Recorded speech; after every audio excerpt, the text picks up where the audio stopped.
So everyone, welcome back to my channel guys आज हम लोग बात करेंगे सॉलिड स्टेट के बारे में। ठीक है, उसके कुछ इम्पोर्टेंट फॉर्मूले होते हैं जिससे बेसिस पे नीट में और जेई मेंस में क्वेश्चन थ्रोली मतलब केवल फार्मूला बेस ही आते हैं। ठीक है, तो उसको रिविजन करेंगे फार्मूला को और कुछ की कॉन्सेप्ट को। सो आइए चलते हैं।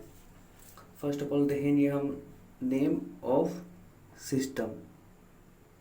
ठीक है, उसके बाद कितने ब्रेवो लैटिस बनाते हैं वो, फिर एक्सिस कितने मतलब एक्सिस जो मतलब साइड जो होता है वो कैसे होता है, और एंगल के बारे में। तो सबसे पहले बात करेंगे क्यूबिक। जो तीन ब्रेवो लैटिस बनाता है वो होता है, जो तीन बनाता है वो प्रिमिटिव में बनाता है और फेस सेंटर में बनाता है और बॉडी सेंटर में बनाता है। ठीक है, और जब जो उसका साइड होता है वो A is equals to B equals to C होता है, मतलब तीनों साइड बराबर होता है। और जो एंगल के बारे में बात करें एंगल, तो वो एंगल होता है alpha equals to beta equals to gamma equals to 90 degree. उसके बाद टेट्रागोनल, जो दो ब्रेवो लैटिस बनाता है प्रिमिटिव में और बॉडी सेंटर में। ठीक है, जो जिसका जो एक्सिस होता है वो A is equals to B is not equals to C, वो सी के बराबर नहीं होता है। और अल्फा बीटा गामा तीनों ये 90 डिग्री के बराबर होता है। ठीक है, तो तीसरा देखते हैं ऑर्थोरोम्बिक।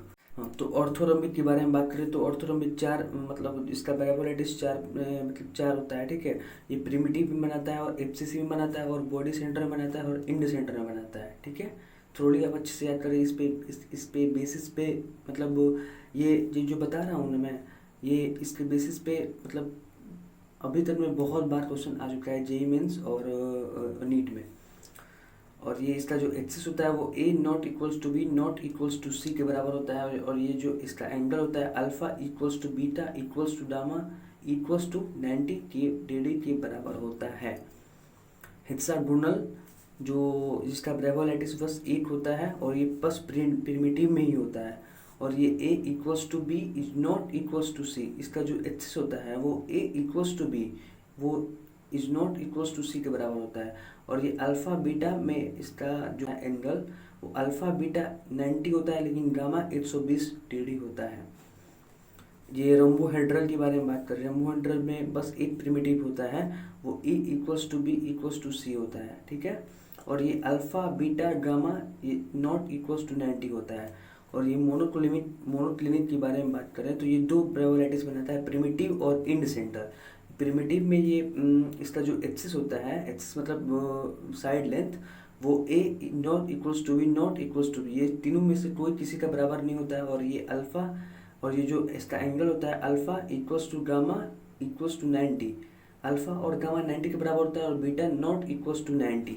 और ये ट्राइक्लिनिक की बात करें तो ये इसका ब्रेवो लैटिस 1 होता है और ये प्रिमिटिव में बनाता है। और इसका A not equals to B not equals to C और alpha not equal to beta not equals to gamma not equal to 90 degree के बराबर होता है।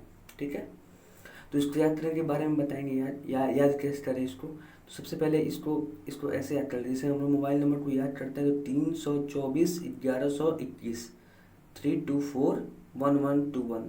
ठीक है, ये कितने ब्रेवो लैटिस बनाता है इस पे बेसिस पे क्वेश्चन आ गया बाई चांस जेईई मेंस या नीट में, तो आपको पता चल जाएगा कि ये मतलब कितने ब्रेवो लैटिस बनाते हैं। अब यहाँ पे देखेंगे एक्सिस के बारे में, A equals to B equals to C. और अब टेट्रागोनल में आएंगे तो देखेंगे A equals to B not equals to C, यहाँ पे तीनों बराबर नहीं है। फिर यहाँ पे एक मतलब यहाँ पे दो बराबर है और एक बराबर नहीं है। फिर यहाँ पे तीनों बराबर है, फिर यहाँ पे तीनों बराबर नहीं है, फिर यहाँ पे तीनों बराबर नहीं, फिर ऐसे ही इसमें भी देख सकते हैं। ठीक है, तो आइए दूसरा बात देखते हैं। सो अब देखेंगे यूनिट सेल के बारे में। ठीक है, इससे भी बहुत सारा क्वेश्चन आता है एकदम।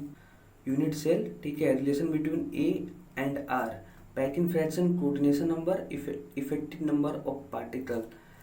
ये सिंपल क्यूबिक है। इसका जो रिलेशन आर और ए के बीच होता है वो r equals to a by 2।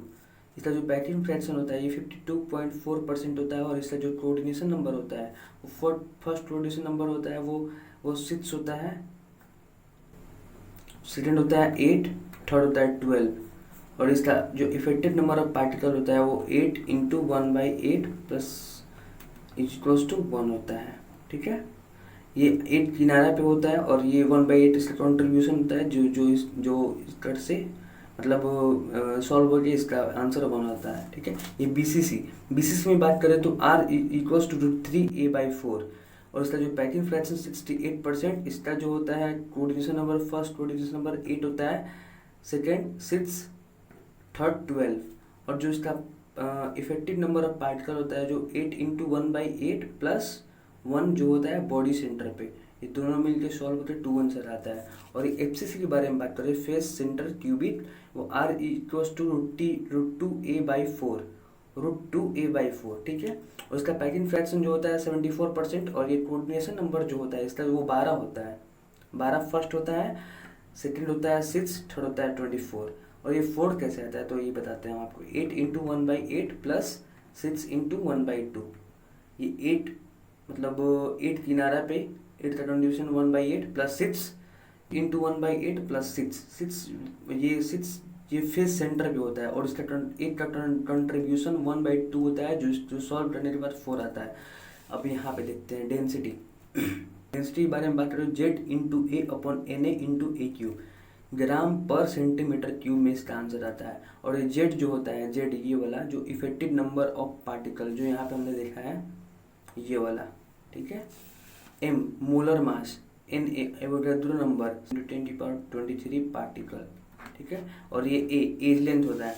अब आगे देखते हैं 3 dimension close packing, HCP effective number of particle जो होता है वो HCP में वो 6 होता है। Effective number of octahedral void की बात कर रहा है वो 6 होता है और effective number of tetrahedral void 2 into octahedral void 2 into 6 12।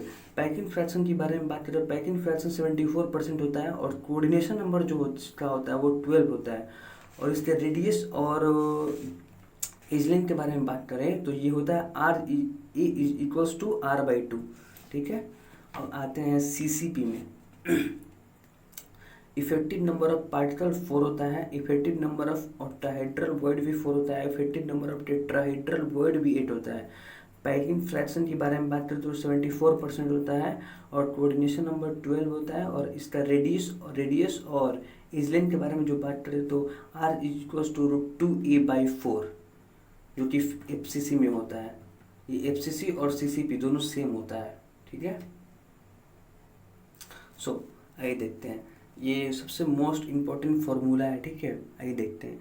The form of number of unit cell, मतलब यूनिट सेल जब दिया हो तब कौन सा फॉर्मूला हम यूज करेंगे, M upon small m upon capital M equals to Z upon Na।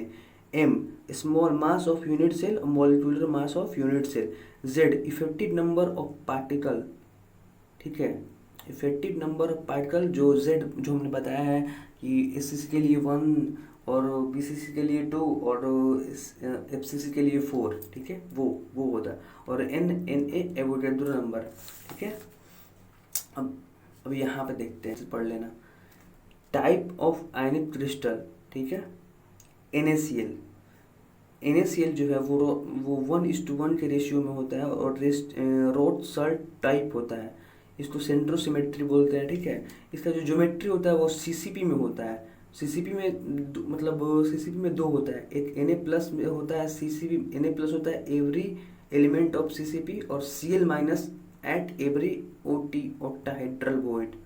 ठीक है, अब इसके कोऑर्डिनेशन नंबर के बारे में बात करें, कोऑर्डिनेशन नंबर तो 6:6 होता है, R++R- A/2 और इसका जो रेडियस रेशियो होता है R++/R- 0.414 से 0.732। और इसका जो number of formula per unit cell के बारे में बात करें तो 4Na+ + 4Cl- Z की वैल्यू इसकी होती है जो 4 होती है। आप देख सकते हो यहाँ पे ये Na+, ये Cl-, ये Na+, ये Cl-, ये Na+, ये Cl-। ठीक है, ऐसे देख सकते हो, मैं फिगर भी बना दिया हूँ आपके लिए। CsCl ये 1:1 के रेशियो में होता है और ये सेंट्रोसिमेट्री होता है। ये इसका जो होता है ज्योमेट्री ये BCC में होता है। Cs+ और जो होता है एट एवरी कॉर्नर और Cl- at body centre of और क्यूबिक वॉइड और ये जो कोऑर्डिनेशन नंबर होता है वो 8:8 के रेशियो में होता है, r plus plus r minus equals to √3a/2। और जो इसका रेडियस रेशियो होता है r plus plus upon r minus equals to 0.732 के बराबर होता है। और ये जो होता है number of per unit cell, ये 1 CS plus plus 1 Cl minus, जो जिसमें इसका z की वैल्यू 1 होती है। आप यहाँ पे देख सकते हो ये BCC स्ट्रक्चर है, ठीक है। ये कॉर्नर पे सारे एटम प्रेजेंट है 8, ठीक है। ये सेम एकदम 2 कॉपी BCC जैसा है, आप देख सकते हो सेम।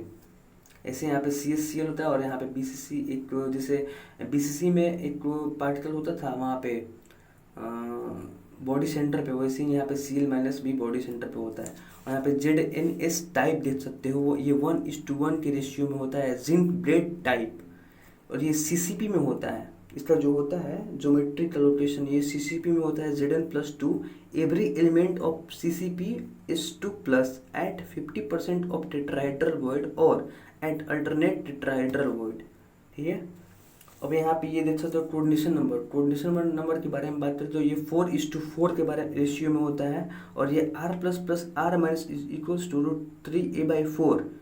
और जो इसका रेडियस रेशियो होता है वो r plus plus upon r minus equals to 0.225 के बराबर होता है, मतलब वो 225। इस पे हम क्वेश्चन भी आपके लिए लाएंगे, मतलब आप बस एक बार पढ़ लो, ठीक है, याद कर लो, फिर हम क्वेश्चन भी लाएंगे इसके बेसिस पे। आप देख सकते हो number of formula of per unit cell 4Zn+2 plus 4S2S-2 Z is equals to 4 के बराबर होता है, ठीक है। अब यहाँ पे देख सकते हो, यहाँ पे Zn+2 और ये Zn+2 और ये इसके बराबर होता है। अब यहाँ पे देखो CaF2, ये 1:2 के रेशियो में होता है। और ये CCP में होता है Ca+2F-। Every element of CCP जो होता है Ca+2 कहाँ पे होता है, वो एवरी एलिमेंट ऑफ CCP के बराबर होता है, CCP में होता है। और जो F- होता है वो at every tetrahedral void. Coordination number जो होता है वो 4:8 के रेशियो में होता है, सॉरी 8:4 के रेशियो में होता है। और जो इसका रेडियस जो होता है r plus plus r minus radius of cation plus radius of anion is equal to √3a/4, ठीक है। और जो रेडियस रेशियो होता है r plus plus r minus is equal to 0.225। अब यहाँ पे देख सकते हो आपकी number of formula per unit cell जो होता है वो Z=4 होता है। और यहाँ पे देख सकते हो आप यहाँ फिगर Ca+2, जो ये डीप ब्लर सा है वो Ca+2 है, और ये जो सर्कल है बस वो F- है। So thank you guys.